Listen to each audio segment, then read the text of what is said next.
ಇಂದ ಕ್ಯಾನ್ಸರ್ ಅಂತಹ ಮಾರಕ ರೋಗಗಳು ಉಂಟಾಗ್ತದೆ. ಅಷ್ಟೇ ಅಲ್ಲ, ನಾನಾ ರೋಗಗಳು, ಚರ್ಮ ರೋಗಗಳು, ನಮ್ಮ ದೇಹದಲ್ಲಿ ಆಗುವಂತಹ ವೈಪರೀತ್ಯಗಳಿಗೆ ಹೆಚ್ಚಾಗಿ ಕಾರಣ ಈ ಹಾಳಾದ ಪ್ಲಾಸ್ಟಿಕ್. ಹಾಗಾಗಿ ನೀವು ಕೂಡ ಪ್ಲಾಸ್ಟಿಕ್ ಅನ್ನ ಬಳಸಬೇಡ್ರಿ. ಆದಷ್ಟು ಗಾಜು, ಸ್ಟೀಲು ಆ ತರ ಲೋಟಗಳಲ್ಲಿ ಟೀ ಕುಡಿರಿ. ಹೋಟೆಲ್ಗಳಲ್ಲೂ ಅಷ್ಟೇ, ಆದಷ್ಟು ಪ್ಲಾಸ್ಟಿಕ್ ಲೋಟಗಳಲ್ಲಿ ನೀವು ಊಟ, ಬಿಸಿ ಬಿಸಿ ಊಟಗಳನ್ನಾಗಿರ್ಲಿ, ಚಹಾ ಆಗಿರ್ಲಿ ಕೊಡೋದನ್ನ ಸ್ವಲ್ಪ ಕಡಿಮೆ ಮಾಡಿ. ನೀವು ಸಂತೆಗೆ ಹೋದಾಗ, ಮಾರ್ಕೆಟ್ಗೆ ಹೋದಾಗ ನಿಮ್ಮ ಮನೆಯಿಂದಲೇ ನೀವು ಬ್ಯಾಗ್ಗಳನ್ನು ತಗೊಂಡು ಹೋಗ್ರಿ. ಪ್ಲಾಸ್ಟಿಕ್ ಚೀಲದಲ್ಲಿ ಅವ್ರು ಕೊಡ್ತೀವಿ ಅಂದ್ರೂ ಕೂಡ ನೀವು ಅದನ್ನ ಬಳಸೋದನ್ನ ಸ್ವಲ್ಪ ಕಡಿಮೆ ಮಾಡಿದಾಗ ಏನಾಗುತ್ತೆ, ಆಟೋಮೆಟಿಕ್ ಆಗಿ ನಾವೇ ಪ್ಲಾಸ್ಟಿಕ್ ಅನ್ನ ಕಡಿಮೆ ಬಳಸಿದಂಗಾಗುತ್ತೆ. ನಮ್ಮ ಪರಿಸರವನ್ನು ಕೂಡ ರಕ್ಷಣೆ ಮಾಡಿದ ಹಾಗಾಗುತ್ತೆ. ನಾವು ಕೂಡ ಈ ಒಂದು ಸಮಾಜದ ನಾಗರಿಕರಾಗಿ ಉತ್ತಮವಾಗಿ ಬಾಳನ್ನ ನಡೆಸೋಣ ಅಂತ ನಿಮ್ಮೆಲ್ಲರಿಗೂ ಕೇಳ್ಕೊಂಡು, ಇಷ್ಟಂತ ನೀವೆಲ್ಲ ಭಾಗವಹಿಸೋದಕ್ಕೆ ಹಾಗೂ ನಮ್ಮ ಶಾಲೆಯ ಎಲ್ಲ ಮಕ್ಕಳಿಗೆ, ಊರಿನ ಎಲ್ಲ ಗ್ರಾಮಸ್ಥರಿಗೆ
ಹೊಗೆ ಬರುತ್ತದೆ.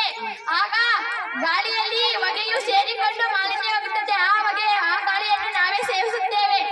ಆಗ ನಮಗೆ ರೋಗಗಳು ಉಂಟಾಗುತ್ತವೆ. ಶೀತ, ಕೆಮ್ಮು, ಜ್ವರ, ಶೀತ, ದಮ್ಮು, ಕ್ಯಾನ್ಸರ್, ತಲೆನೋವು, ಹೊಟ್ಟೆ ನೋವು ಉಂಟು ಬರುತ್ತವೆ. ಆಗ ನಮಗೆ ಅನಾರೋಗ್ಯದಿಂದ ರೋಗಗಳು ಉಂಟಾಗುತ್ತವೆ.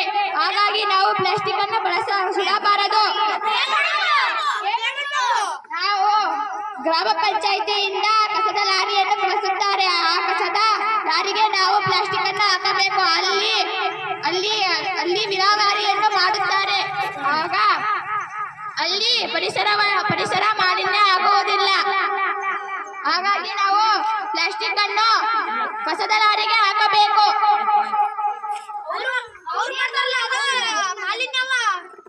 ಇಲ್ಲ, ಅದು ಅಲ್ಲಿ ಅವರು ಸುರಕ್ಷಿತವಾಗಿ ವಿಲೇವಾರಿ ಮಾಡುತ್ತಾರೆ. ಅಲ್ಲಿ ಪರಿಸರ ಮಾಲಿನ್ಯ ಆಗುವುದಿಲ್ಲ. ನೀವು ಸುಡುತ್ತೀರಾ? ಮತ್ತೆ ಏನು ಮಾಡುತ್ತೀರಿ? ನೀವೇನು ಮಾಡುತ್ತೀರಿ?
ಏನು ತಿಂತಿದ್ವಿ?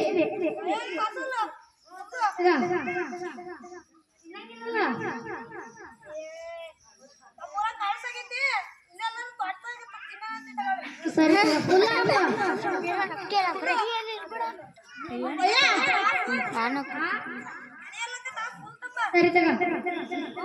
ಒಂದು ಫುಲ್ ಬಿರಿಯಾನಿ ಚೆನ್ನಾಗಿರುತ್ತಲ್ಲ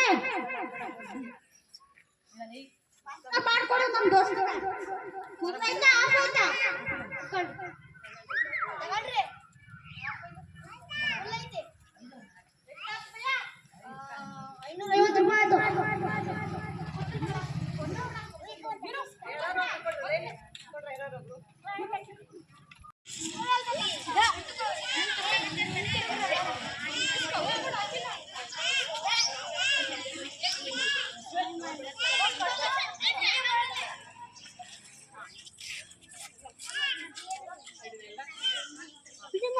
ಕುಡಿಯಲ್ಲ.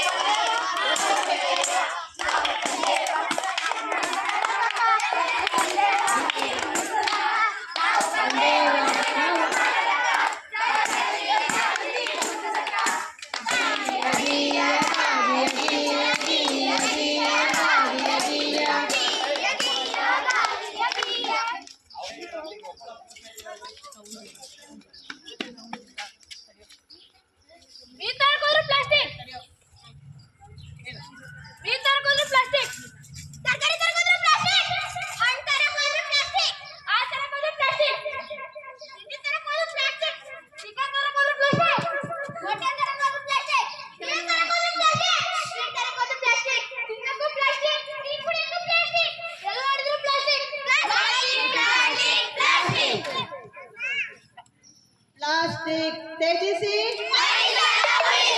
ಪ್ಲಾಸ್ಟಿಕ್